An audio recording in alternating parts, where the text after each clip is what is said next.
6. So this 2 into 3 will be will become 6, and 6 equals to 6 will give you 1. So 1 and 1.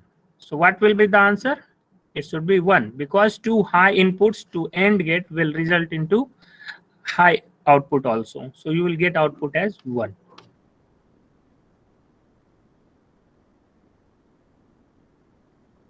Is it equal? No, these are unequal, because C programming treats uppercase letter and lowercase letter in a different way. So anyway, this is a comparison actually. So what result you will get?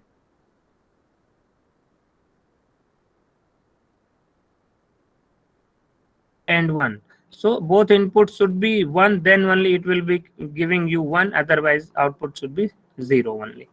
And two lines will be treated as an OR operator, which is also a binary operator. So it takes two operand, one is left side or other is right side. But anyway, you can have expressions also, but before the this operator being used, the expression has to be used. So in OR operator, or gate, both input, either of the input should be 1 to get the output as 1. So here 2 equal to 3 will give you 0, because 2 is not equal to 3. So relational operator or comparison operator will return as 0, or this is equal. So 0 or 1. So result should be 1, and it is 1. Similar way, you can see the examples. And NOT gate is nothing but to negate something. So when you give some operand, and this is a unary operator which takes only one operand, and whatever operand or expression, we can provide both at the right side of this. So here you can say 3 equals to 3 will return 1, but we have negated it using NOT operator. So result will be 1 का negation 0. So it will provide a output of 0. तुम लोग को समझ में नहीं आया क्या? क्या बोला था? यहाँ बैठना है, यहाँ बैठना है, यहाँ बैठना है, यहाँ बैठना। इंस्ट्रक्शन क्लियर था ना? यहाँ बैठो, एक यहाँ बैठो, दूसरा यहाँ, वहाँ बैठो। मोबाइल्स अगर यूज करते हुए दिखे तो फेल कर जाओ, ठीक है? हाँ, हेलो, यहाँ बैठो। चीटिंग मत करना, आराम से एग्जाम करो, ठीक है? Okay. So yeah, at the second example, you can see 2.99 greater or equal than 3, which is a false statement. So it will produce 0, and 0 will be negated, and then output should be 1. So these are called logical operators, because it will give you the logical feel using when you have AND operator, OR operator, and NOT operator. Then we have logical operators, which is unary. We have unary and unary OR also. We'll see later. But till the time, this 2 times address operator or ampersand sign, if you use, it will be treated as an AND gate, and this is for OR gate, and this is NOT gate. So yeah. Excuse me sir. Yeah. Sir इसका and का और का एक बार repeat कर दोगे? Okay, देखो simply हम जानते हैं कि एंड गेट, ये बाइनरी ऑपरेटर हैं दोनों, तो इसको 2 ऑपरेंड की जरूरत पड़ती है। एक आप लेफ्ट साइड प्रोवाइड करते हो, एक राइट साइड, बट वो ऑपरेंड एक्सप्रेशन के फॉर्म में भी दिए हो सकते हैं। बट एट द एंड आपको रिजल्ट क्या प्रोड्यूस करता है? एंड गेट ये 1 तभी प्रोड्यूस करता है जब आपका दोनों इनपुट, एंड गेट को दिया हुआ दोनों इनपुट हाई हो या 1 हो।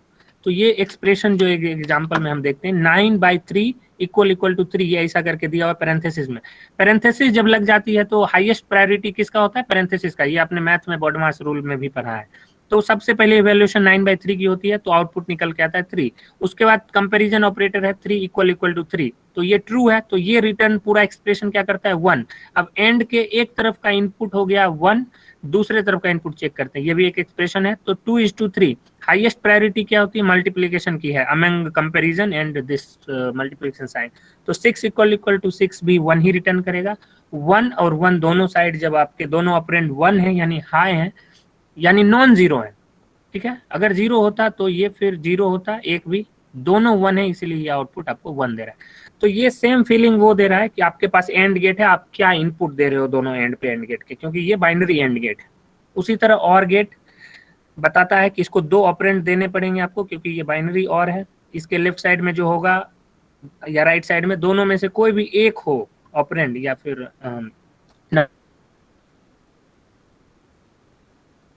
जीरो।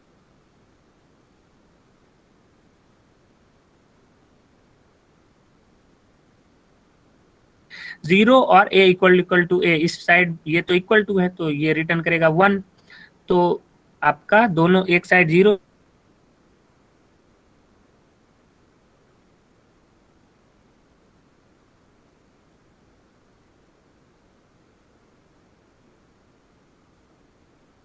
0 यूजिंग दिस, सॉरी मैं यहाँ पे बात कर रहा था अभी, हाँ, और नॉट गेट तो सिंपल है, ये एक्सप्रेशन इवैल्यूएट होके 1 या 0 आए उसको निगेट कर देना है सिंपली। तो 3 इक्वल टू 3 1 दे रहा था, निगेट हो गया तो 0 हो गया, या फिर प्राइम समझ लो इसे, ठीक है। अब इस एग्जांपल्स को देखो नीचे, ये पढ़ने से पहले एक बार ये एक्सप्रेशन जो आपको दिख रहा होगा जहां माउस का कर्सर है उसको देखो। ये एक्सप्रेशन कह रहा है ये कि और गेट है और एक तरफ है 3 इक्वल टू 3, तो इस तरफ रिटर्न होके 1 दिया आपको, ठीक है।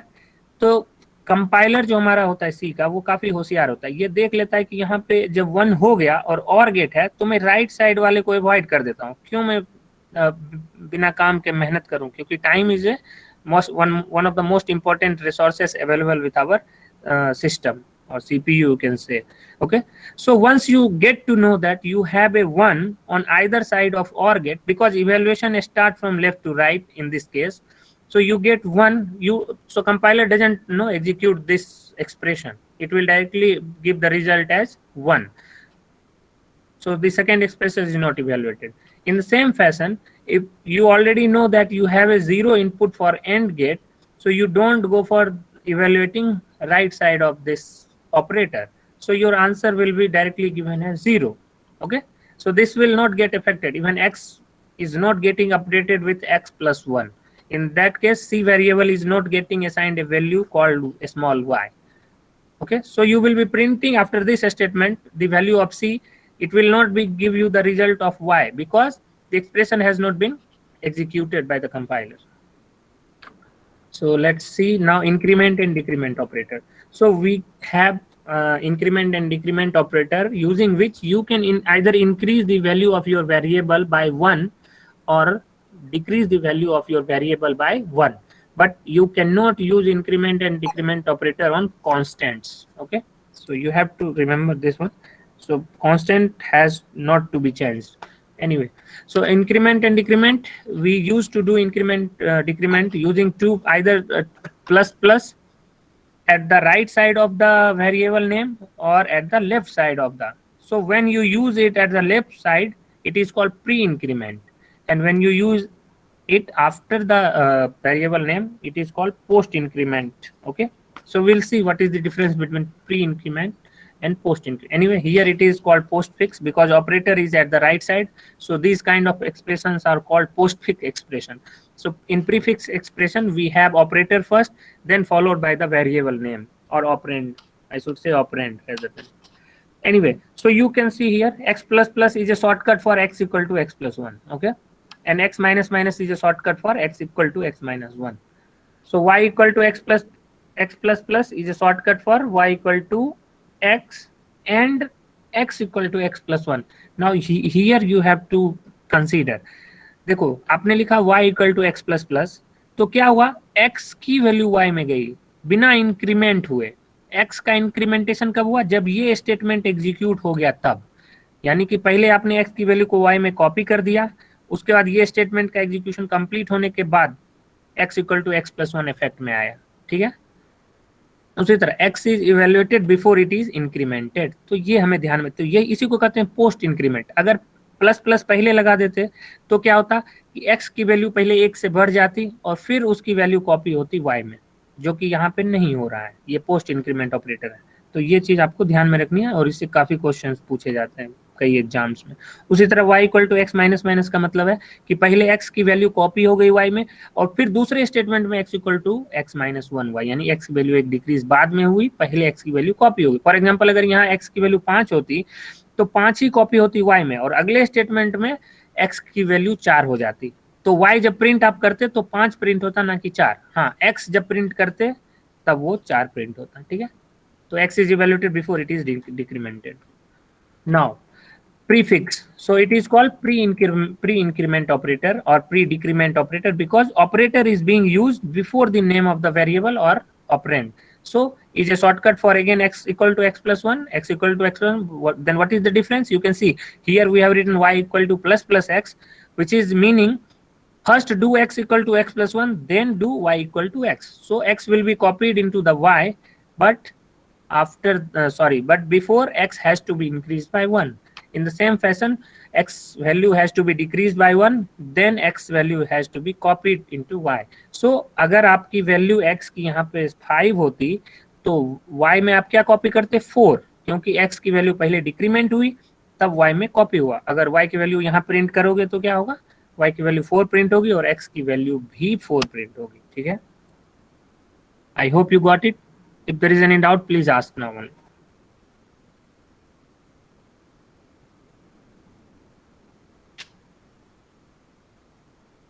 Should I move on?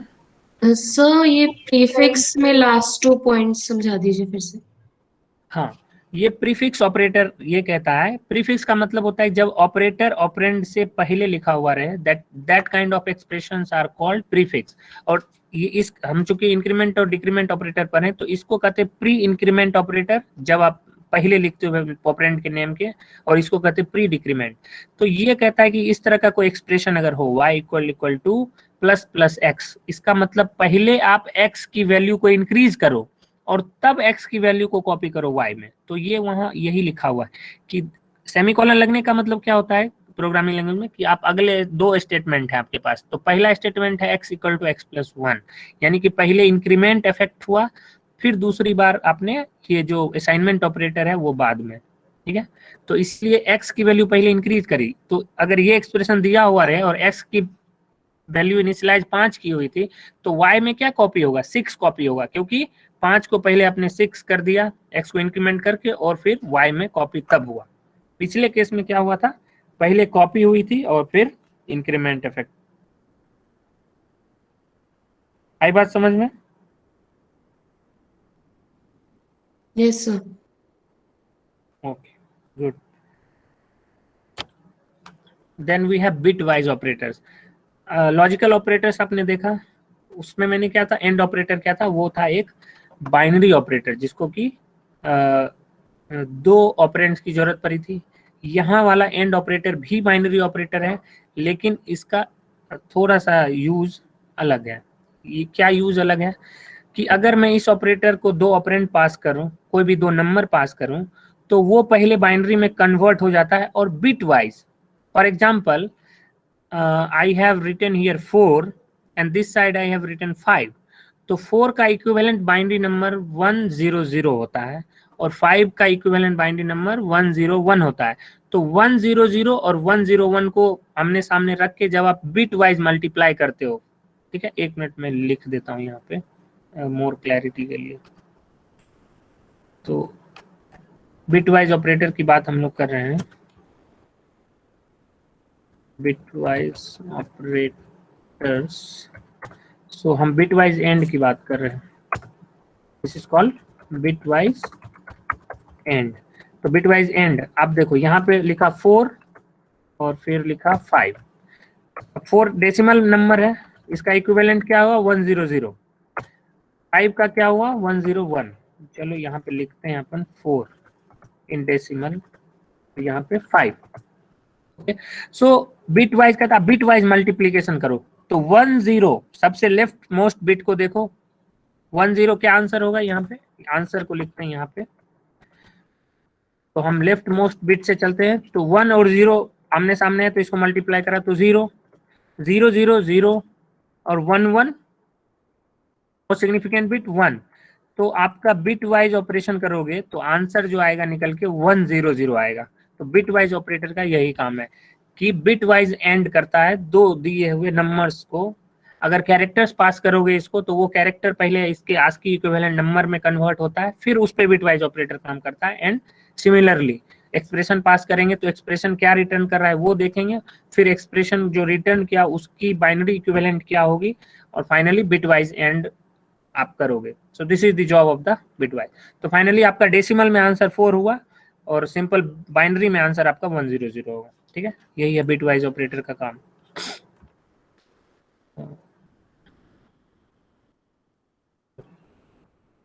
Then we have bitwise OR. It is also a binary operator which takes 2 operand. Anyway, you can see the example here also. It is an octal number, but then it is being converted into binary, and this is your job to do. Octal इस ये number को आप binary में direct convert कर लो. 7 को 3 times 1 लिखोगे, इसको भी 1, तो 6 बार 1 आएगा यहाँ से निकल के. और ऑक्टल में 3 को कैसे लिखते हो? बाइनरी में 3 को 0 1 1 लिखते हैं. तो मोस्ट सिग्निफिकेंट बिट में जितना कम है उतना जीरो पैड अप कर देना, ठीक है. फिर आमने सामने नंबर्स को रखना और बिट वाइज मल्टीप्लाई, मतलब एंड ऑपरेशन करना. एंड ऑपरेशन आप जानते हो कि 0 1 0 देता है, 1 1 1 देता है, ठीक है. और फाइनली जो रिजल्ट आएगा वही आपका आंसर होगा. ओके, तो आप इसको क्रॉस वेरीफाई कर सकते हो. ये 3 ही आ रहा है ऑक्टल का. अगर इसको 77 in octal, first convert in binary. Anyway let's check it. तो 77 और 3 है ना, तो हमारा ऑक्टल नंबर दिया हुआ है इस बार. Let's say octal numbers 77 bitwise किया हुआ है किसके साथ? 3 के साथ. अब 7 if you remember how we used to convert the octal number into binary, directly write the equivalent. तो पहला 7 के लिए भी 7 था, दूसरा 7 के लिए भी आप 1 1 1 लिख सकते हो. 3 के लिए 0 1 और 1, जगह नहीं छोड़नी है. हाँ, तो 3 के लिए 0 1 1 अपन लिखते थे. अब आते हैं यहाँ पे, ये 0 पे ऐड कर दो, क्योंकि 0 लेफ्ट मोस्ट बिट पे आप जितने भी चाहो ऐड कर दो, नंबर में कोई चेंज नहीं आता है, ठीक है. ये हम जानते हैं, या इतना सबको जानना चाहिए. अब बिट वाइज एंड कर लेते हैं अपन. तो देखो आंसर क्या आएगा इसका. बिट वाइज एंड करोगे तो सबसे लेफ्ट मोस्ट दोनों 1 को 1 1, you will get your answer as 1. दूसरा में भी दोनों 1 है तो 1. थर्ड पोजीशन पे 1 0 है तो 0. अब चूंकि सारे जीरोज हैं नीचे, तो 4 0 followed by 2 1. What is the equivalent octal number? 3. Right? Please answer yes or no. If you get it, you don't get it, I will try another method to explain. Yes, sir. Okay, good, and thank you. Excuse me. Hello. हाँ, बढ़िया.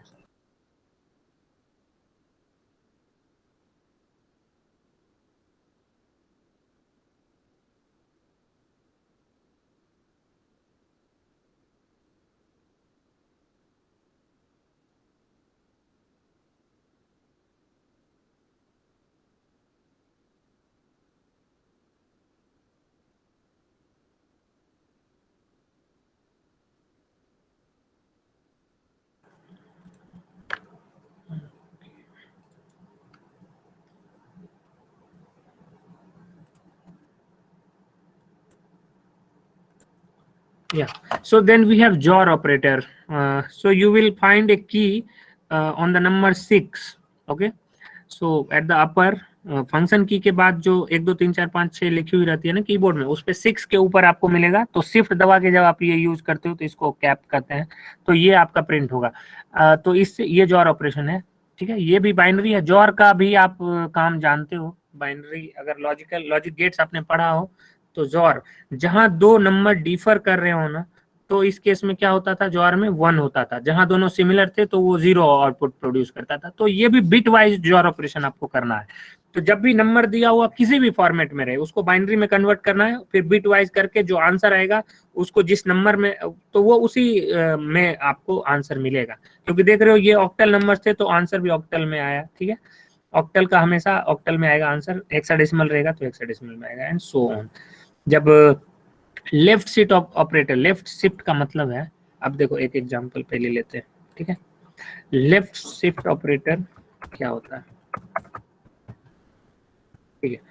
Left shift operator, और ये unary operator है, मतलब इसको एक ही operand चाहिए. इस तरह से, मतलब जो स्मॉल लेटर, स्मॉलर और ग्रेटर देन वाला सिंबल होता है, तो स्मॉलर वाले सिंबल को आप लेफ्ट शिफ्ट ऑपरेटर के लिए यूज करते हो. तो मान लो एक नंबर है ए, और a इक्वल टू 100 है। फॉर एग्जाम्पल मान लो ये 100 नहीं है बाइनरी का, या फिर इसको ऐसे मान लो ये 4 है, ठीक है। तो इसका बाइनरी इक्विवेलेंट तो आप जानते हो 100 होता है, करेक्ट। तो इस पे लेफ्ट शिफ्ट अपन ने कर दिया। लेफ्ट शिफ्ट का मतलब एक पीछे की तरफ खिसका दिया। इसको पीछे की तरफ खिसकाने का क्या मतलब हुआ कि ये मोस्ट सिग्निफिकेंट बिट जो पहले 2 बिट को फॉलो कर रहा था, जिसको 2 बिट फॉलो कर रहे थे, अब उसको 3 बिट फॉलो करेंगे, यानी कि 2 से मल्टीप्लाई हो गया नंबर। तो ये 100 का फीलिंग दे रहा है। तो लेफ्ट शिफ्ट का मतलब बोलता है मल्टीप्लीकेशन बाय 2, राइट शिफ्ट का मतलब होता है डिवीजन बाय 2।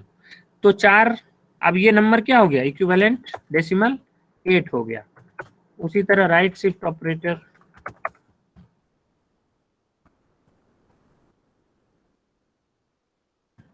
ये साइक्लिक शिफ्टिंग होती है, तो थोड़ा आपको ध्यान भी रखना पड़ेगा। तो कोई भी नंबर था, ए ही था मान लेते हैं, फिर से ए की वैल्यू 4 है और ए की वैल्यू पे राइट शिफ्ट ऑपरेटर इस तरह आप यूज कर सकते हो। राइट शिफ्ट करा मतलब मोस्ट सिग्निफिकेंट बिट को एक आगे की तरफ आपने खिसका दिया। तो 100 था, राइट शिफ्ट इस पे लग गया, 1 मिनट यहाँ भी लगा देते हैं। तो रिजल्ट क्या आया,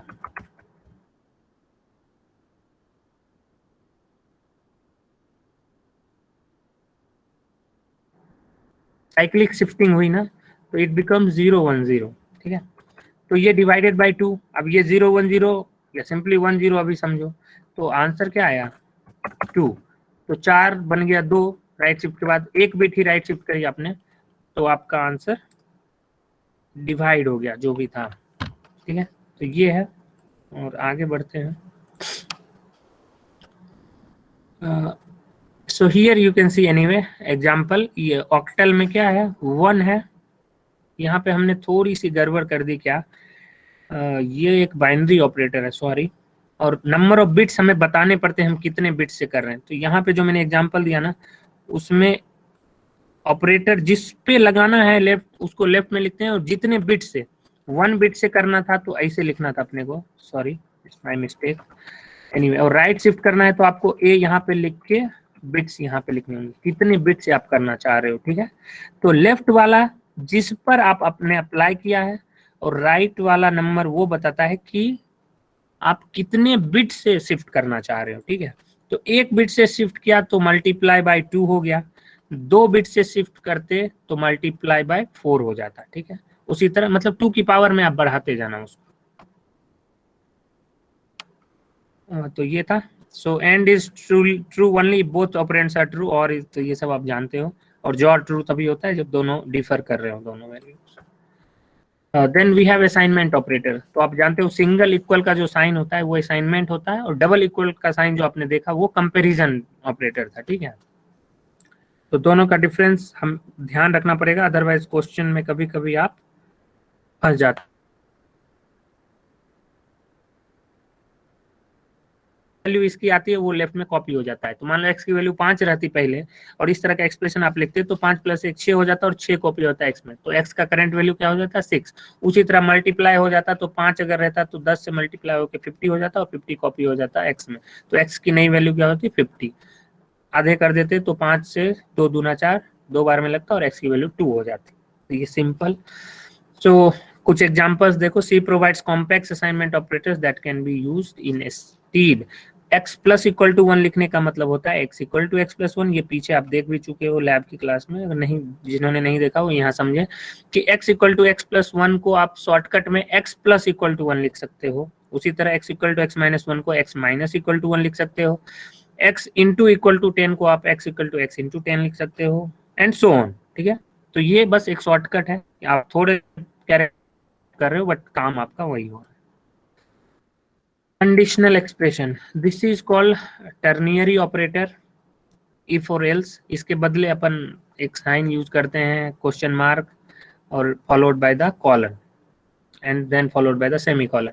तो ये जो इफ एल्स का एक्सप्रेशन है, इससे इसको अभी छोड़ देते हैं, कंफ्यूज नहीं करूंगा मैं। ये एक बार खुद से पढ़ना, फिर किसी दिन मैं डिस्कस कर दूंगा, ठीक है। अदरवाइज अभी थोड़े कंफ्यूज हो जाएंगे कुछ बच्चे। तो टाइप कन्वर्जन एक हम चर्चा करते रहते हैं कि सी जो वीकली टाइप लैंग्वेज है, इसलिए बोला जाता है क्योंकि सी एक फैसिलिटी प्रोवाइड करता है कि आप रन टाइम पे, मतलब जब एग्जीक्यूशन हो रहा था प्रोग्राम का, तब आप अपने प्रीवियस में वेरिएबल भले हम कुछ भी डिक्लेयर किए हो, इंटीजर किए हुए हैं, तो उसको फ्लोट में कन्वर्ट कर सकते हैं।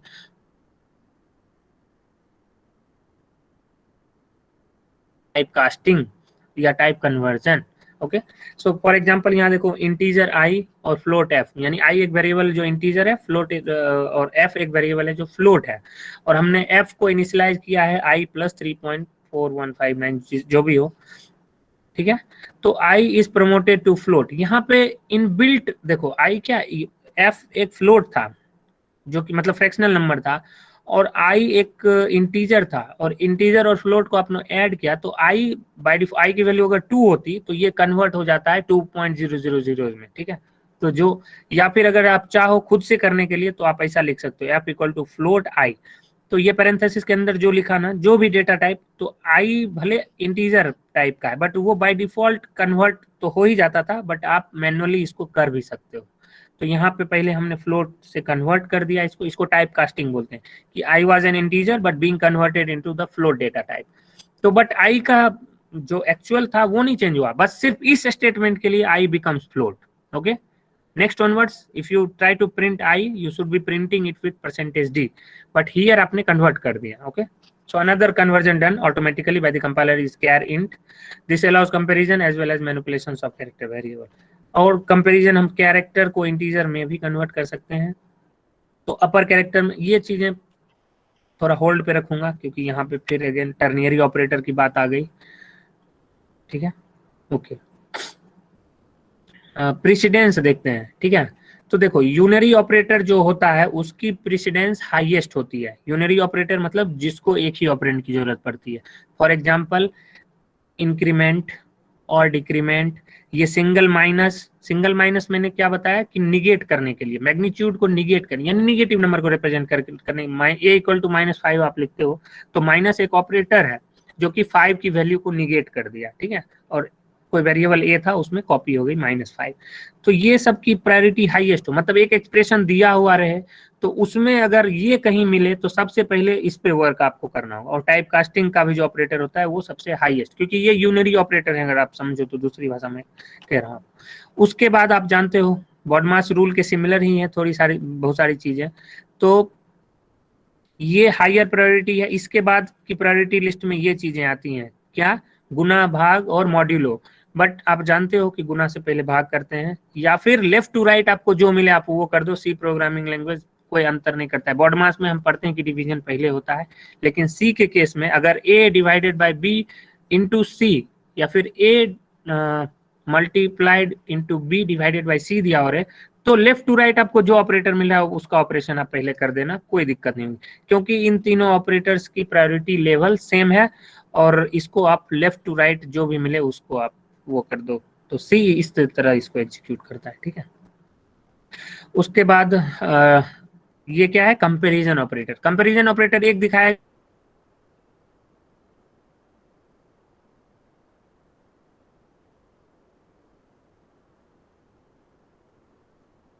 तो relational comparison operator same level पर हैं, और बट रिलेशनल ऑपरेटर की प्रायोरिटी कंपैरिजन और रिलेशनल ऑपरेटर से कम होती है। लॉजिकल ऑपरेटर्स की प्रायोरिटी कम होती है किससे, कंपैरिजन ऑपरेटर से। Assignment operators have a very low priority. Assignment operator यानी इक्वल टू साइन, जैसा कि आपने देखा भी असाइनमेंट ऑपरेटर क्या आता, लेफ्ट और राइट में एक्सप्रेशन था तो पहले इवैल्यूएट होता है, और राइट साइड का इवैल्यूएशन पूरा होने के बाद लेफ्ट में कॉपी करते हैं, तो उसकी सबसे लो प्रायोरिटी होती है किसी भी दिए हुए एक्सप्रेशन में।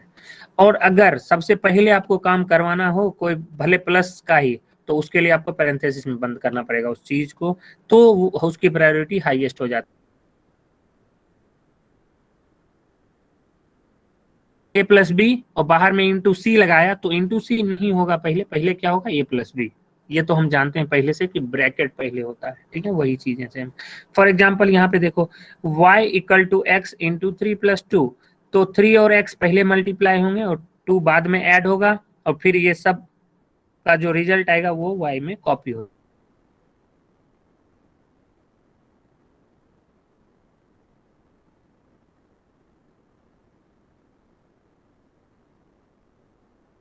हाँ, कंपैरिजन है x नॉट इक्वल टू 0 और एंड y इक्वल टू 0। तो यहाँ क्या है कि एंड की प्रायोरिटी लो है इससे, तो पहले ये वाला काम हुआ, ये चेक किया क्या x नहीं है 0 के बाद, जो भी 0 या 1 निकल का है वो यहाँ हो जाएगा, फिर y इक्वल टू 0 का रिजल्ट यहाँ, फिर फाइनली ये लॉजिकल एंड ऑपरेटर यूज करेंगे। तो इसको सेम सिमिलरली फैशन में तो ब्रैकेट में लिख के समझा दिया गया है कि पहले ये काम आपको करना है, फाइनली ये लास्ट में होगा। उसी तरह डी इक्वल टू, ये असाइनमेंट ऑपरेटर है जिसके लेफ्ट साइड में सिर्फ एक वेरिएबल हो सकता है, एक्सप्रेशन नहीं होता है असाइनमेंट ऑपरेटर के लेफ्ट में, वो कंपैरिजन में होता है, ठीक है। तो आपके सिंगल इक्वल टू है मतलब असाइनमेंट है, तो राइट साइड जो भी चीजें लिखी हुई हैं वो पहले होगा और बाद में वो कॉपी हो जाएगा डी में। तो देखो, और फिर यहाँ पे देखो ये एंड ऑपरेटर लॉजिकल एंड है, तो ये दोनों को पैरेंथेसिस में रख के सोचो और इन दोनों को पैरेंथेसिस में, पहले ये काम कर लो, फिर इसका काम करो और फाइनली कॉपी कर दो डी में। उसी चीज को आपको पैरेंथेसिस में करके समझाया गया। तो ये था प्रीसिडेंस और order of evaluation. It's now turn to look at some question. Anyway, if you have some doubt please let me know. Sir ये बात, सर एक बार आपसे ये चीज कहनी थी। अभी सर आपने कहा था आज की क्लास वो है पोस्टपोन्ड है 1:30 बजे वाली, तो सर एकदम से क्लास होगी, तो सर स्टार्टिंग का सर थोड़ा बहुत छूट गया, तो आप इसकी रिकॉर्डिंग डालोगे ना आज? हाँ, रिकॉर्डिंग डाल दूंगा मैं, ठीक है आज, हाँ कोशिश करूंगा आज ही डाल दूं, ठीक है। ठीक है sir. Okay, so don't worry, जो लोग लेट ज्वाइन किए हैं उनको रिकॉर्डिंग मिल जाएगी यूट्यूब पे। Let's have some questions now. बताना अगर तुम्हें स्क्रीन दिख रहा हो, अदरवाइज स्क्रीन विजुअल है सबको? Yes, Yes, sir. Okay, so now we have some questions. तो देखो ये क्वेश्चंस आप देखो, जिसको मैं थोड़ा कलर चेंज कर देता हूँ। हाँ, ये एक प्रोग्राम है स्मॉल सा, बताओ आंसर क्या होगा आपके according.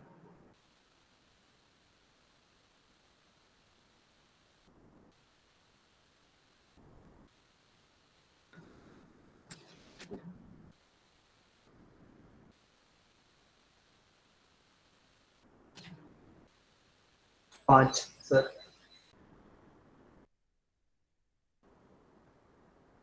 Okay, more answers to come.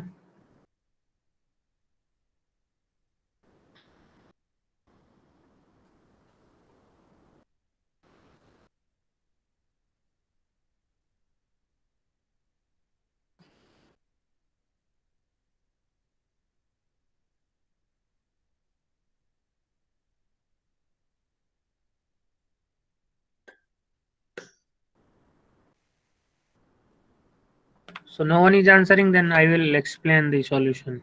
Okay, anyway, so you can see here the expression says that x equal to y equal to 5. तो पहले तो आपने तीन वेरिएबल डिक्लेयर किया, x, y और z, लेकिन y और z को आपने इनिशियलाइज कर दिया 5 और 5 से, तब फिर आपने ये एक्सप्रेशन यूज किया। आप देखो अभी क्या बताया था कि ये असाइनमेंट ऑपरेटर की प्रायोरिटी सबसे लो होती है, मतलब सबसे लास्ट में उसका काम करेंगे। तो इसका इक्विवेलेंट अगर मैं लिखूं तो इसको क्या लिखूंगा, x equal to y equal to z, correct. अब देखो ये जब आपने लिखा तो सबसे पहला काम क्या हो रहा है, इसका हो रहा है, क्योंकि इसकी प्रायोरिटी हाई थी, दोनों सेम लेवल पर थे, बट कंपैरिजन ऑपरेटर की priority was higher than the assignment operator. तो y इक्वल टू z, तो y और z की वैल्यू अगर रिप्लेस कर दो 5 इक्वल टू 5, तो क्या ये ट्रू हुआ, ये एक्सप्रेशन ट्रू है? Yes, late me no, yes और नो। Yes sir. ये ट्रू है तो रिटर्न क्या किया, Yes, sir. 1 रिटर्न किया, 1 रिटर्न किया, इसका मतलब x में क्या वैल्यू आई, 1 आई, तो आपका आउटपुट क्या आना चाहिए, 1। One. Your output Yes, sir, should be, yes. output should be 1. Okay, okay, anyway, let's have a look on the next question.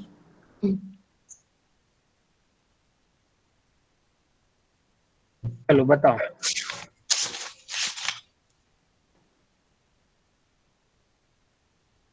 Coma भी एक ऑपरेटर है, ठीक है, comma is also operator which used to separate two different operands or variables or constants, anything.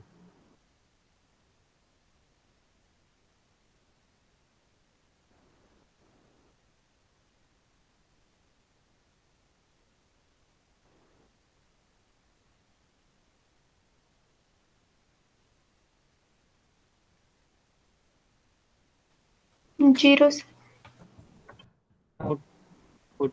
Sir 1. Okay. Someone says 0. Someone says 1.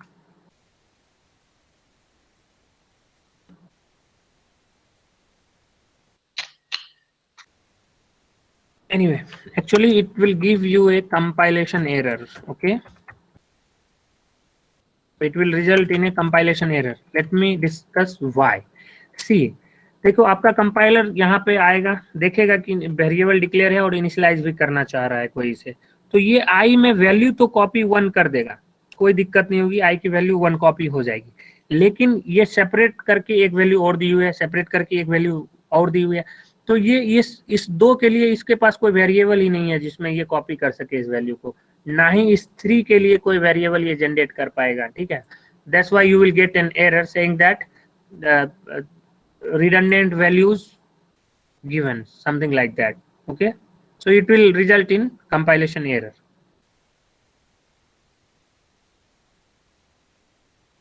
Now let's have a look in this question.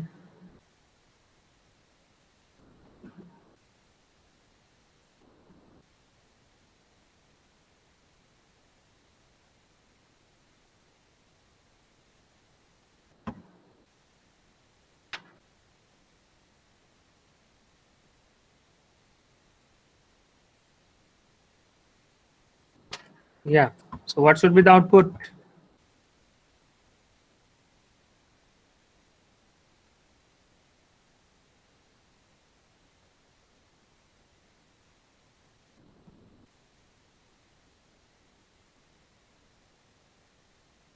जो basics अभी आपने सीखा बस उसी पे अगर ध्यान दो तो आंसर बता पाओगे।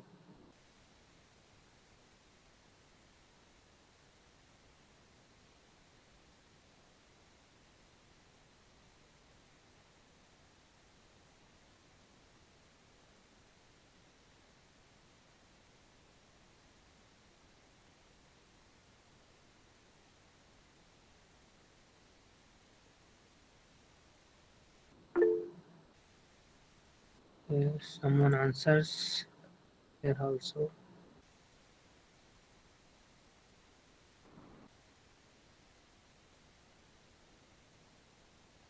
Okay, anyway, let me tell you, I told you that parenthesis जब है तो उसकी प्रायोरिटी हाईएस्ट होती है। ठीक है, ये पैरेंथेसिस के अंदर जो चीज है उसका ऑपरेशन हमें पहले करना है।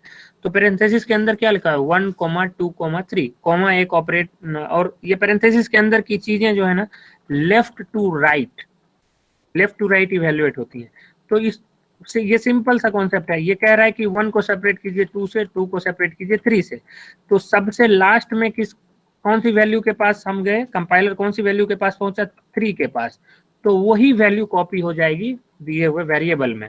तो सेपरेशन हुआ फ्रॉम लेफ्ट टू राइट 1 से 2, 2 से 3, 3 के बाद कुछ नहीं था, तो कंपाइलर ने लास्ट वैल्यू जो रीड करी या लास्ट एक्सप्रेशन, फॉर एग्जांपल इसके बदले आप यहाँ पे 1 + 2 भी लिख सकते थे, तो ये एक एक्सप्रेशन हो जाता। तो ये इवेल्युएट होकर रिजल्ट होता 3 में और वो 3 कॉपी हो जाएगी आई में। तो यहाँ पे जो आउटपुट आपका निकल के आएगा वो आएगा 3। So I will get the value of rightmost expression within the parenthesis separated by a comma. Okay, so let's have a look on the next question. इसको थोड़ा ऊपर लाते हैं पहले। Yeah, okay, so you can see we have a question. Is it the same question? I think it's a repeat one. Okay, let's No have... sir, अलग है question. Is it? Yes sir, ये इसका answer 1 आएगा। printf %d, i। Sir पहले वाले में आपने declare करके ना फिर इनिशियलाइज भी कर दिया था, और इसमें आपने ना डिक्लेयर कर इनिशियलाइज पहले डिक्लेयर किया है, फिर उसके बाद में है ना उसकी वैल्यू डाल दी, तो ये अलग है। Okay, sorry, yeah, I got confused. 1 आएगा इसका। Yeah, can you give an explanation? क्योंकि सर पहले जब अपन कर रहे थे ना इसमें int i = 1 और उसमें तो सबसे पहले कंपाइलर ये सोचता है कि ये इनिशियलाइज कर रहा है कि इंटीजर चाहिए इसको i, इजिकल टू 1 चाहिए और फिर इंटीजर चाहिए 2 और फिर 3 चाहिए, जो कि एरर बताता है, क्योंकि पहले अपन को वेरिएबल डिक्लेयर करना पड़ता है, फिर उसके ना 1 या उसकी वैल्यू डालते हैं। और इसके अंदर पहले अपन ने इनिशियलाइज कर दिया कि हमें एक इंटीजर i चाहिए और i की वैल्यू हमने 1 रख दी, फिर उसके बाद कॉमा लगाते गए, तो वो है ना उसको ध्यान नहीं देता। Got you. देखो होता क्या एक्चुअली में, कॉमा ऑपरेटर की जो प्रायोरिटी होती है वो सबसे लोएस्ट होती है, असाइनमेंट से भी लो होती है। तो ये एक्सप्रेशन अगर दूसरे तरीके से लिखना चाहो तो ये होता है i इक्वल टू 1, 2, 3, ठीक है, क्योंकि इसकी priority is greater than the comma operator, that's why assignment has to be done first. और लेफ्ट टू राइट हमेशा कंपाइलर आपका जाता है यहाँ पे, जैसा कि मैंने कहा। तो सबसे पहले आपका, सॉरी यहाँ इसको ऐसे समझे, ये इस तरह हो रहा है कि i इक्वल टू 1 का काम सबसे पहले होगा और फिर 2, 3। ये यहाँ पे ये नहीं लगा हुआ है, गलत। हाँ 2, ठीक है, हो गया, लिख दिया पूरा।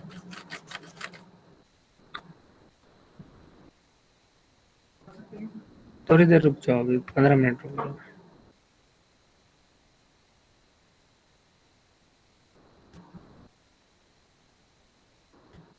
सारे कर सकते हो तो सारे कर लो।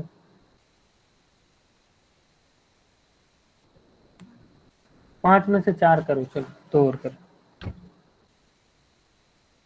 हाँ तो ठीक है, यहाँ बस देखो ऑपरेटर्स की क्वेश्चन जब भी आए ना तो आपको प्रेसिडेंस के बारे में सोचना है, उसके बाद प्रायोरिटी के बारे में सोचना है। तो इसका प्रायोरिटी हायर था इसलिए ये वर्क पहले हुआ, बाकी सेपरेट किया हुआ है, सेमीकोलन लगा हुआ है, तो ये एरर नहीं देगा, बट 1 को i में कॉपी कर देगा, ठीक है। तो आउटपुट क्या होगा इसका, परसेंटेज d, i का 1। नेक्स्ट क्वेश्चन, हाँ चलो ये देखो, i की वैल्यू 3 से इनिशियलाइज करी और फिर असाइनमेंट, सॉरी इंक्रीमेंट ऑपरेटर का खेल है यहाँ पे। बताओ आंसर क्या आएगा।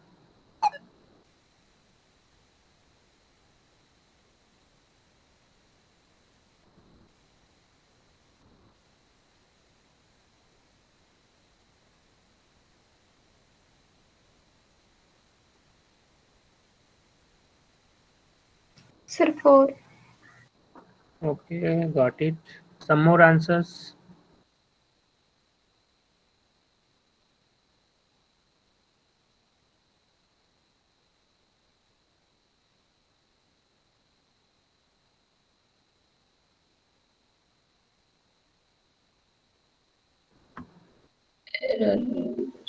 सर एरर देगा, हाँ एरर। क्यों आएगी एरर?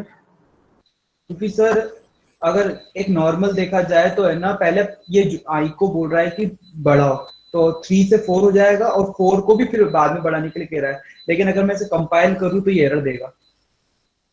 अरे हाँ ठीक है, क्यों एरर देगा वो पूछ रहा हूँ। अच्छा वो सर इसमें है ना, ये है ना क्या बोले इसको, अपन i की वैल्यू, वेरिएबल की वैल्यू प्लस प्लस कर सकते हैं, लेकिन प्लस प्लस i अपने आप में है ना 4 कहेगा, तो 4 प्लस प्लस कुछ नहीं होता ना। हेलो, अभी ले ही रहे। हाँ नहीं, 1:30 बजे से।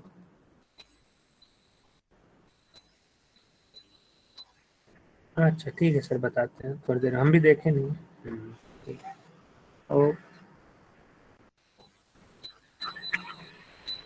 ओके, देखो क्या होती है ना कि आप कांस्टेंट पे, जैसा कि मैंने कहा हम कांस्टेंट पे नहीं कर सकते हैं इंक्रीमेंट ऑपरेटर का यूज, ठीक है। और इंक्रीमेंट ऑपरेटर का भी हम डिस्कस कर रहे थे जब, फॉर एग्जांपल जब मैंने कहा था कि i प्लस प्लस है, तो i की वैल्यू क्या इनिशियलाइज की हुई है उसको इंक्रीमेंट करते हैं, और ये रिटर्न क्या करता है, i equal to i plus 1 के इक्विवेलेंट ये होता है, ठीक है। तो यहाँ पे आपने i की वैल्यू को 4 तो कर दिया, तो plus plus i pre increment है, सॉरी यहाँ पे प्री इंक्रीमेंट ऑपरेटर है, तो प्लस प्लस i, तो यहाँ पे i की वैल्यू पहले 3 थी लेकिन अब i की वैल्यू क्या हो गई, 4 हो गई, ठीक है। अब ये यहाँ पे आपको रिटर्न मिल गया 4, और फिर 4 पे आप कोशिश कर रहे हो कि ये कांस्टेंट को फिर से इंक्रीमेंट करें by 1 in the next statement. तो एक्चुअली ये जो इंक्रीमेंट ऑपरेटर होता है वो एल वैल्यू और आर वैल्यू दो कॉन्सेप्ट होते हैं। एल वैल्यू का मतलब होता है कि एक ऑब्जेक्ट को रेफर कर रहे हो, वो ऑब्जेक्ट क्या है, एक मेमोरी एड्रेस है, ठीक है। तो प्लस प्लस आई का कहने का ये मतलब है कि आई एक वेरिएबल है जो किसी पर्टिकुलर एड्रेस पर है, उस पे जो वैल्यू रखी हुई है उस एड्रेस पे, उसको एक इंक्रीमेंट कर दो। जैसा मैंने एक दिन समझाया था आपको कि मेमोरी एलोकेशन होती है हर वेरिएबल की। मान लो आई किसी 100th लोकेशन पे रखी हुई है, आई के लिए 100th लोकेशन रिजर्व किया है कंपाइलर ने, यानी ऑपरेटिंग सिस्टम ने, सॉरी। कंपाइलर मांगता है ऑपरेटिंग सिस्टम से रिसोर्स और ऑपरेटिंग सिस्टम एलोकेट करता है, क्योंकि operating system is the manager of all the resources. Okay, so memory एक रिसोर्स है, तो वो एलोकेशन हुई तो उसका एक एड्रेस था, उस एड्रेस पे जो वैल्यू थी उसको 1 से इंक्रीमेंट कर दिया। अब हम चाह रहे हैं कि उस वैल्यू को इंक्रीमेंट करें, तो हम वेरिएबल को इंक्रीमेंट कर सकते हैं, लेकिन जब कांस्टेंट को इंक्रीमेंट नहीं करा जा सकता है। तो ठीक है, तो यहाँ से जो रिटर्न होकर आपको मिला वो वैल्यू 4 मिली, क्योंकि 3 बिकम्स 4, और चाह रहे हैं कि वो एक आर जो, हाँ, ये एड्रेस जो होता है वो होते ही उसको कहते हैं एल वैल्यू, जो आपको इक्वल टू साइन के यूजुअली लेफ्ट हैंड साइड पे मिलता है असाइनमेंट ऑपरेटर के, ठीक है। So that's why it will give you an error, compilation error, saying that L value requires. ठीक है, तो ये गलत हो जाएगा, एक compilation error आपको जनरेट करेगा। नेक्स्ट,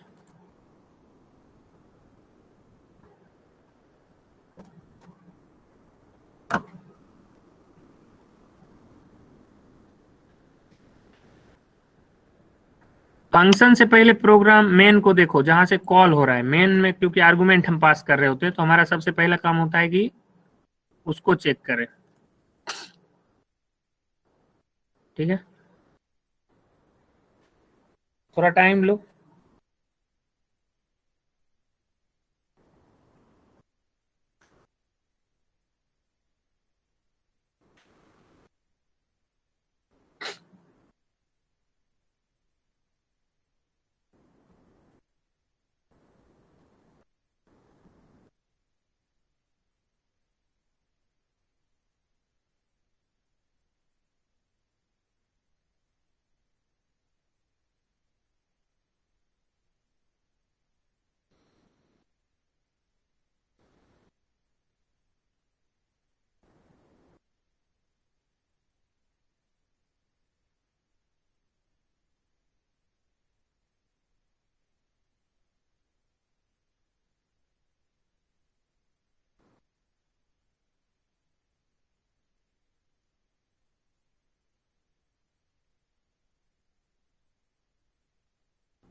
खैर मैं समझा देता हूँ, ये थोड़ा सा कॉम्प्लेक्स हो गया, पॉइंटर सब आ गया इसमें। देखो हो क्या रहा है यहाँ पे कि 4 वेरिएबल्स लिए गए हैं, 3 को इनिशियलाइज करेगा, चौथे को इनिशियलाइज नहीं किया गया, ठीक है।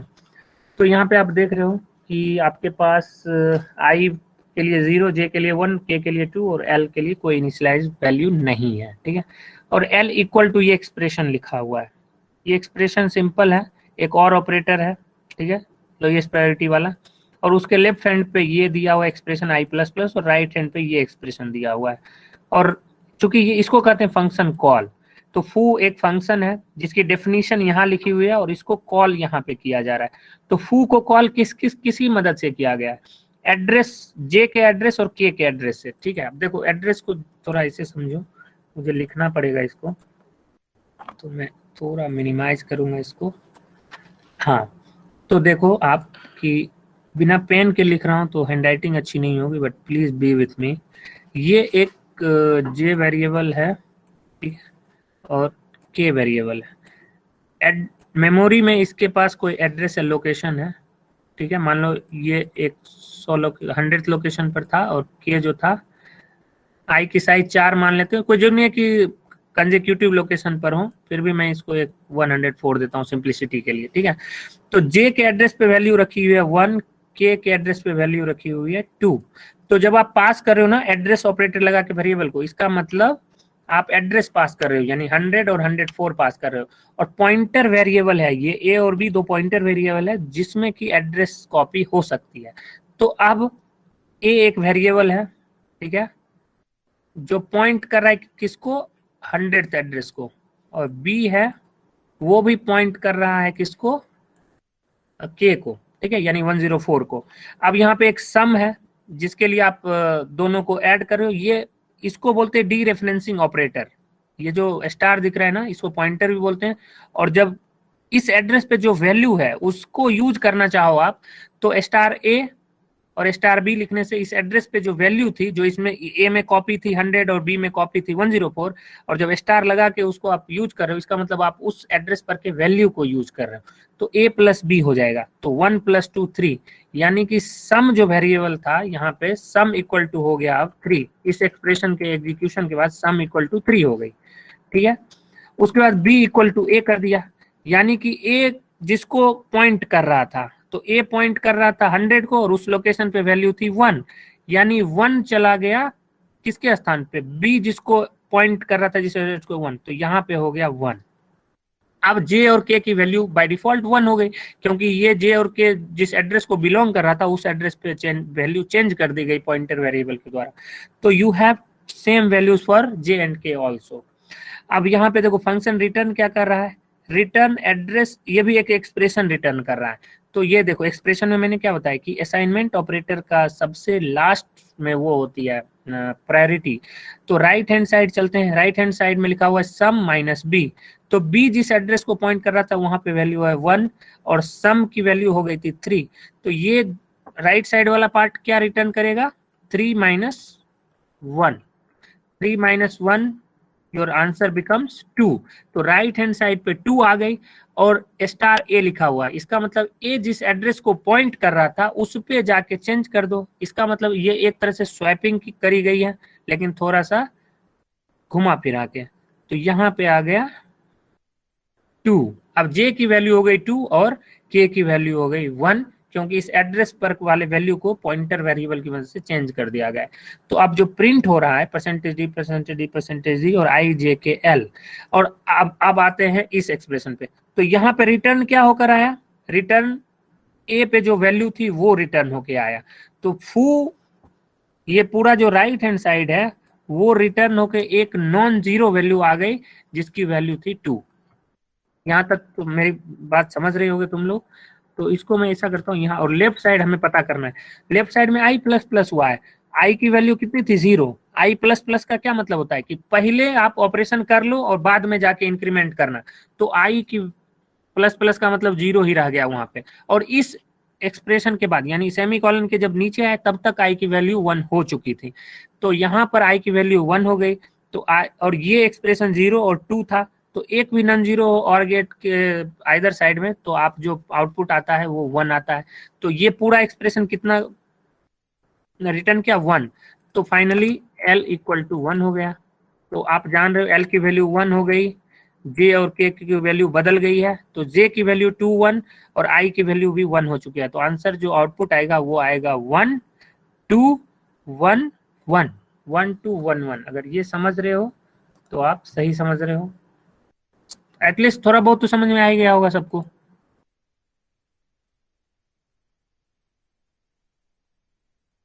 नहीं तो पॉइंटर पढ़ेंगे तो ज्यादा समझेंगे, बट कोई बात नहीं।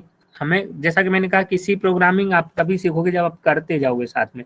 ऐसा नहीं होगा कि पहले हर चीज सीखेंगे और फिर जाके प्रोग्रामिंग स्टार्ट करेंगे, तब तक काफी लेट हो चुका होगा। तो हमें अभी से बहुत सारी चीजें नई नई आती रहेंगी और हम एक्सप्लेन उसको करते रहेंगे, ठीक है। और next question, let's have a look. Yeah.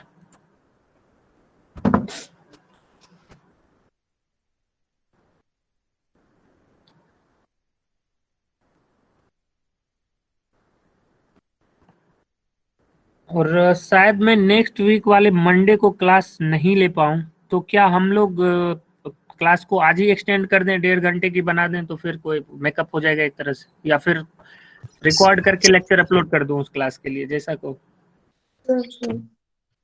Yes, sir. Anyway, if I found time in between, I will record for the next topic and it will be available on YouTube and you will get the notification. Okay? Okay, sir. And by Okay, the way, sir. let me know the answer for this question.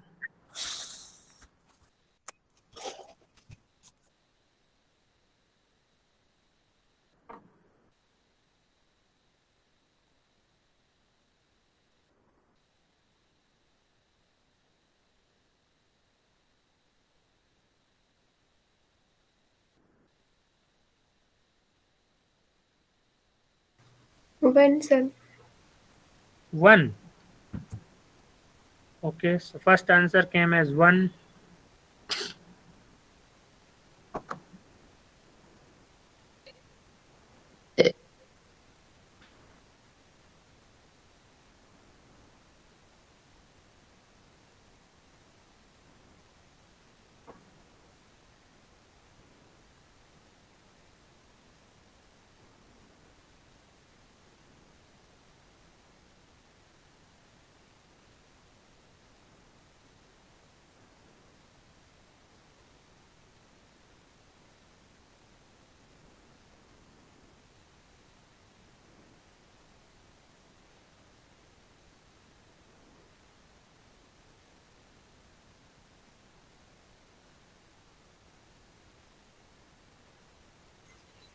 Sir पहले का answer 4 और दूसरे का answer 15 होना चाहिए।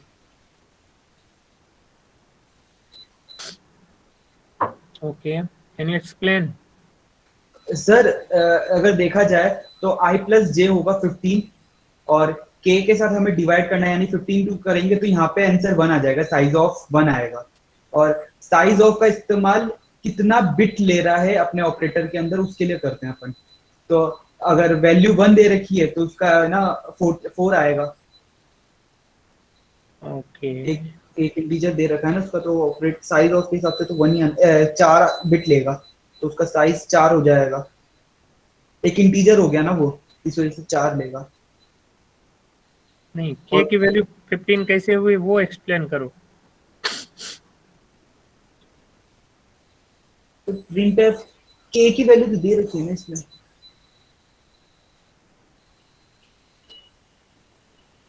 एक minute sir, k की value भी 1 आएगी sir. No, don't get confused. नहीं सर, k की वैल्यू 1 आएगी। We have an expression inside the size of operator. So because you are trying to change the value of k inside the size of operator, k equal to Yes, k sir. divided by I plus j. हाँ sir, Actually, it यहाँ is पे nothing change हो but. गई। So, is it so that we are changing the value of k using this expression inside the operator size of k? Yes, sir. So it is a big no actually. We cannot evaluate an expression. So C's compiler does not evaluate the expression inside the size of operator. Okay. So actually, since all the variables here from left to right, all the variables are what do you say, is an integer. So size of operator will return the integer size in bytes, so which is 4 bytes. So first it will be print 4 because percentage d, this whole will be returning the value 4. Okay, so 4, और यहाँ पे k की value आपको दी हुई है क्योंकि ये तो k की वैल्यू यहाँ से चेंज हुई नहीं, तो आपको 4 और 15 आपका आंसर होगा इस वजह से, क्योंकि साइज ऑफ के अंदर आपको एक्सप्रेशन को इवैल्यूएट नहीं करते हो, सिर्फ लेफ्ट टू राइट जाओ। k i और j, चूंकि लास्ट वाला वेरिएबल भी एक इंटीजर है तो इसका साइज बस आपको रिटर्न होके मिल गया। ठीक है,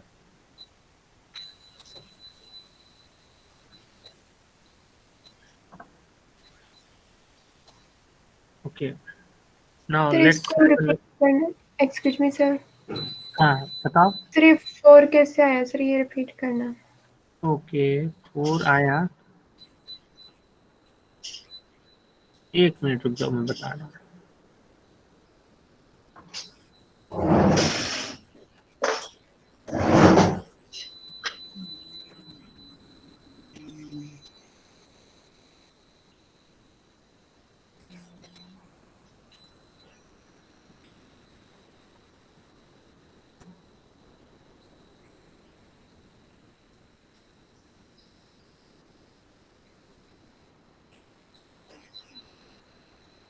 या 4 कैसे है कि देखो यहाँ पे क्या चल रहा है, साइज ऑफ एक ऑपरेटर है या इसको फंक्शन मान के चलो, अब ऑपरेटर ये जो साइज देता है, तो ठीक है, तो ये इसके अंदर कोई भी एक्सप्रेशन इवेल्युएट नहीं होती है। ठीक है, इसके अंदर आप सिर्फ जो भी वेरिएबल इसको सबसे पहला मिलेगा ना, तो इसको सबसे पहला मिला वेरिएबल k, और k क्या है, एक इंटीजर है, और इंटीजर की साइज 4 बाइट्स की होती है। ठीक है, in C compiler most of the architecture nowadays we are using, integer की साइज 4 बाइट्स की कंसीडर करता है। तो ठीक है, तो k की वैल्यू 4 बाइट्स की थी, तो ये रिटर्न कर दिया उसकी साइज को 4। तो %d, 4 इसको समझ लो, ये रिटर्न कर दिया 4, तो ये सब खत्म होके सिर्फ 4 बच गया, %d, 4, तो 4 प्रिंट हो गया पहला प्रिंटअप से, और सेकंड प्रिंटअप से k की वैल्यू, तो k की वैल्यू 15 थी, तो इसलिए आंसर 4 और 15 निकल के आएगा। Anything else?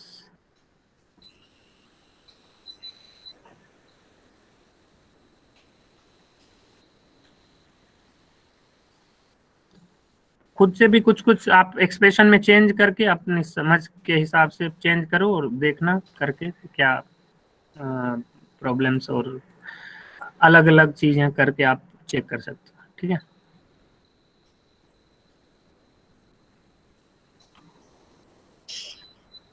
उसका आंसर बताओ कोई।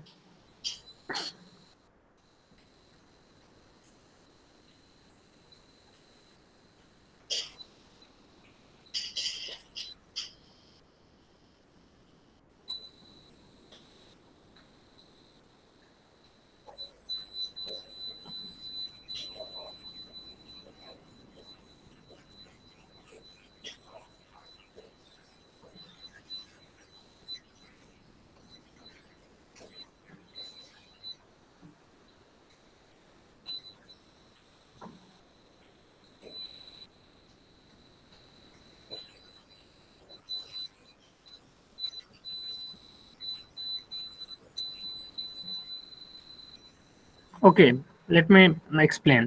देखो यहाँ पर क्या है, परसेंटेज और साइज ऑफ के अंदर फिर से एक एक्सप्रेशन पूरा का पूरा लिखा हुआ है प्रिंटअप स्टेटमेंट। तो जैसा कि मैंने कहा कि साइज ऑफ के अंदर जो भी लिखा हुआ रहता है वो इवेल्युएट नहीं करता है आपका कंपाइलर, ठीक है। तो ये क्या करेगा, लेकिन प्रिंटअप का एक काम है, प्रिंटअप कुछ रिटर्न करता है। तो जब प्रिंटअप का डेफिनेशन आप देखोगे कंपाइलर में कैसा लिखा हुआ रहता है इंक्लूड stdio.h के अंदर, तो प्रिंटअप की डेफिनेशन में इंट प्रिंटअप एक फंक्शन है जो रिटर्न करता है इंटीजर वैल्यू।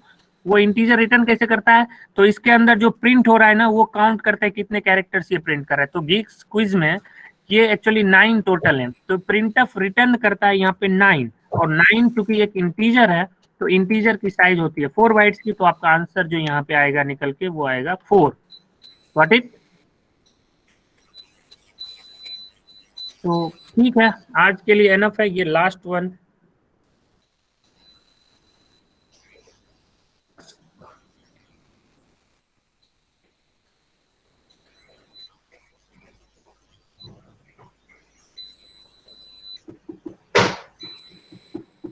यहाँ पे अगेन फंक्शन का कॉन्सेप्ट है, फंक्शन कॉल हो रहा है मेन के अंदर से 2।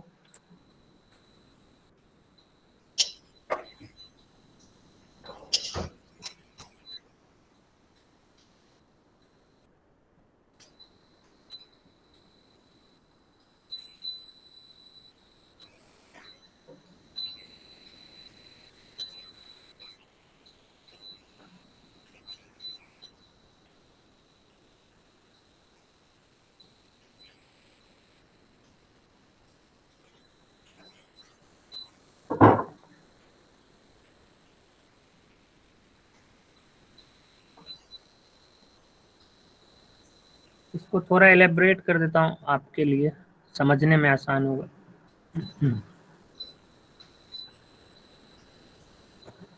लेकिन बड़ा हो जाएगा।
टू आ रहा है question sir?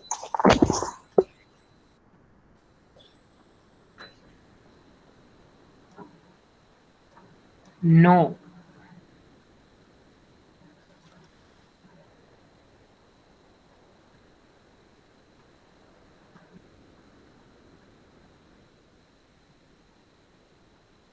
Okay let me, देखो p की वैल्यू को प्रिंट ही नहीं कर रहे हैं तो 2 कैसे आएगा? p की वैल्यू को कहीं प्रिंट कर रहे हैं क्या?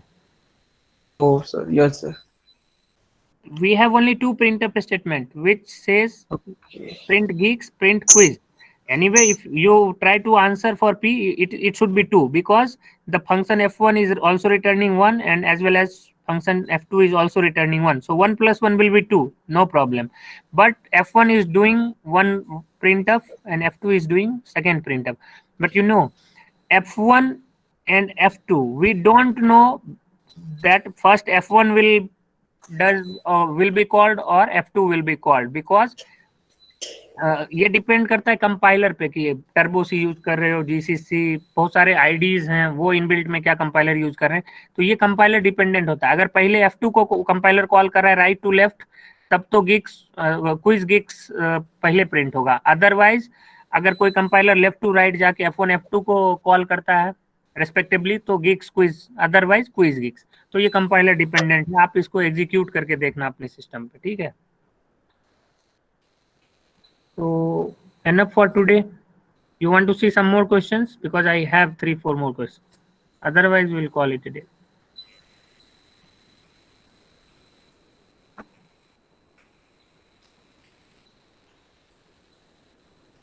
Come on, have some opinion. When you have a choice, you should tell what you want. Otherwise, you will. Okay, anyway, let's see last question for today.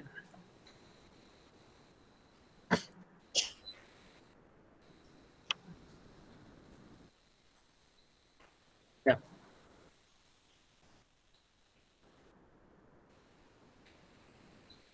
All these questions have been taken from Geeks for Geek website. You can also go and explore. There are so many questions available there. I thought the collection is good, so I was exploring and then I found all the questions was good. Anyway, you by yourself should explore and see the questions from there. Anyway, you can learn from anywhere. So wherever you found some good thing, let me know also.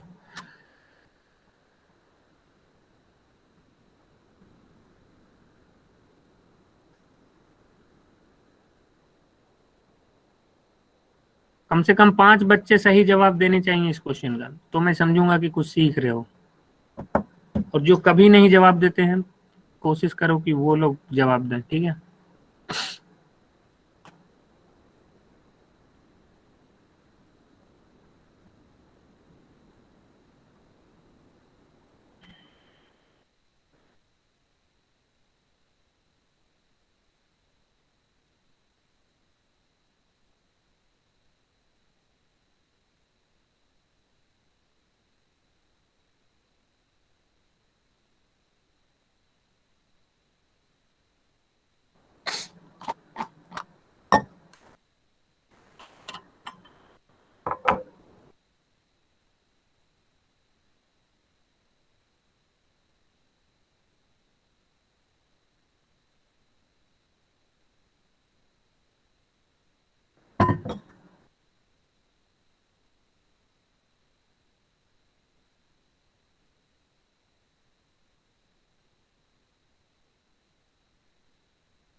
नहीं, no answers?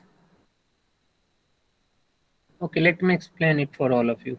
See here, just we are playing with operators और उसके precedence. अगर आपको precedence समझ में आ रहा है तो आप सब कुछ कर सकते हो, ठीक है। तो ए की वैल्यू 1, बी की वैल्यू 1, सी इनिशियलाइज किया गया है ए और माइनस माइनस बी। तो मैं जैसा कि मैंने कहा कि यूनरी ऑपरेटर की प्रेसिडेंस हमेशा हायर होती है बाइनरी ऑपरेटर्स के रेस्पेक्ट में। तो यहाँ देखो यूनरी ऑपरेटर कौन सा है, ये है। लेकिन एक चीज साथ में और कहा था कि सी का कंपाइलर काफी होशियार होता है, यानी कि वो रिसोर्स यानी कि जो आपका टाइम है उसको बर्बाद नहीं करता। ये देख रहा है कि और ऑपरेटर है और ऑपरेटर के लेफ्ट साइड में ऑलरेडी एक 1 आ चुका है, क्योंकि ए की वैल्यू 1 है जो कि नॉन जीरो वैल्यू है। तो ये राइट साइड वाली चीज को एग्जीक्यूट करेगा ही नहीं, यानी माइनस माइनस बी नाम का ऑपरेशन यहाँ पे एग्जीक्यूट हुआ ही नहीं। सिर्फ सी इक्वल टू ए हुआ, और एक चूंकि 1 है और के एक साइड 1 आया, दूसरे साइड कुछ भी रहे और 1 ही प्रोड्यूस करता है, तो सी की वैल्यू इस एक्सप्रेशन के द्वारा 1 हो जाएगी। ठीक है, तो सी बिकम्स 1 हियर। ओके, सेमीकोलन नहीं देना चाहता हूँ, इसको कमेंट बना देता हूँ, सी बिकम्स 1। अब आते हैं डी पर। डी डिक्लेयर करा, इनिशियलाइजेशन के लिए क्या किया, A minus minus minus minus B लगा दिया।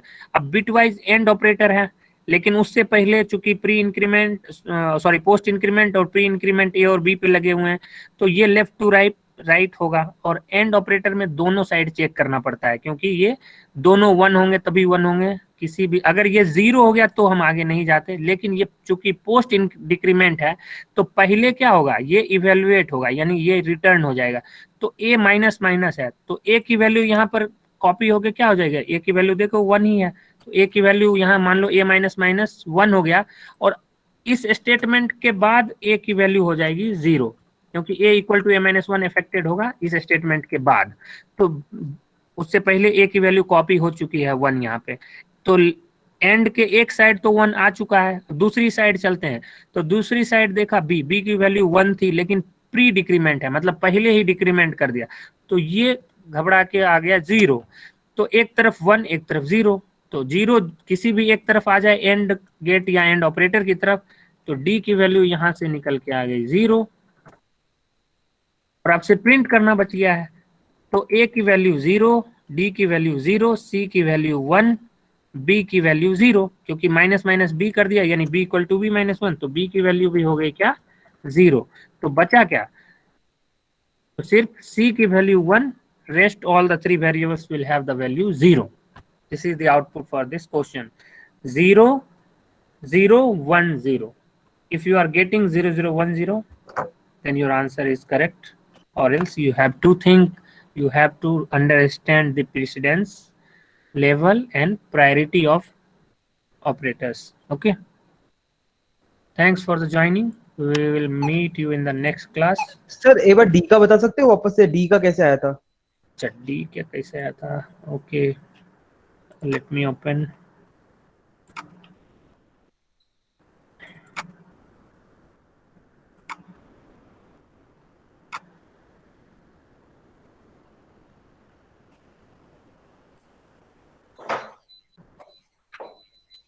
या लुक, डी के लिए हमने लिखा ए माइनस माइनस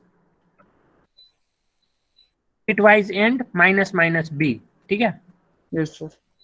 ओके, तो यहाँ पर क्या है, देखो यहाँ 3 ऑपरेशंस कितने हैं, ये पोस्ट इंक्रीमेंट और डिक्रीमेंट ऑपरेटर है, मतलब पहले हो जाएगा ऑपरेशन, उसके बाद यानी अगले स्टेटमेंट में इफेक्ट होगा ए की वैल्यू को डिक्रीज करने के लिए। ठीक है, तो ए की वैल्यू अभी तक कितनी है 1 है, तो ए 1 कॉपी हो गया एज इट इज यहाँ पे। ठीक है, यस सर।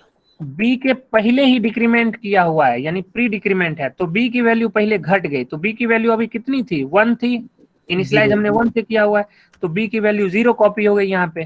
तो 0 एक तरफ आ गया एंड ऑपरेटर के, तो डी की वैल्यू कितनी हो गई, हाँ अब फिर 0, यस सर। बी की वैल्यू 0, और इसी में ए की वैल्यू अगली, मतलब ये सेमीकोलन से जब आगे निकल जाता है ना स्टेटमेंट, तब ए की वैल्यू भी हो गई 0, तो ए बी डी 0 हो गई, और सी की वैल्यू हमने इस इनिशियलाइजेशन की मदद से 1 करी थी, तो अपना answer A 0 B 0 C 1 D 0 ये आया, यही था। ठीक है, okay, someone was asking C कैसे 1 आया, if you understood D you will get to know C. Is there any doubt? Sir ये क्वेश्चन हमें गिग्स और गिफ्ट्स पे कैसे कहाँ पे मिलेंगे उसे? ओके जैसे कि अगर हमें ये कॉपी में है ना रखने भी हो नोट्स के तौर पे तो तो एमसी क्विज सर्च कर लो ना, MCQ quiz on C programming and you will find okay on sir. weak problems. Okay. Yeah. Sir ये रिकॉर्डिंग तो आज आप डाल दोगे ना? हाँ हाँ डाल देंगे बिल्कुल। Okay, thank you all. Thanks for joining. I will be, I may not be available in the next class, so I will be uploading either a video or we can meet somewhere without having an usual class. Okay, so don't worry for next Monday. I will let you know. Thank you. Thank you, sir. Okay, sir. Thank you, sir. Thank you, sir. Thank you sir. Thank you, sir.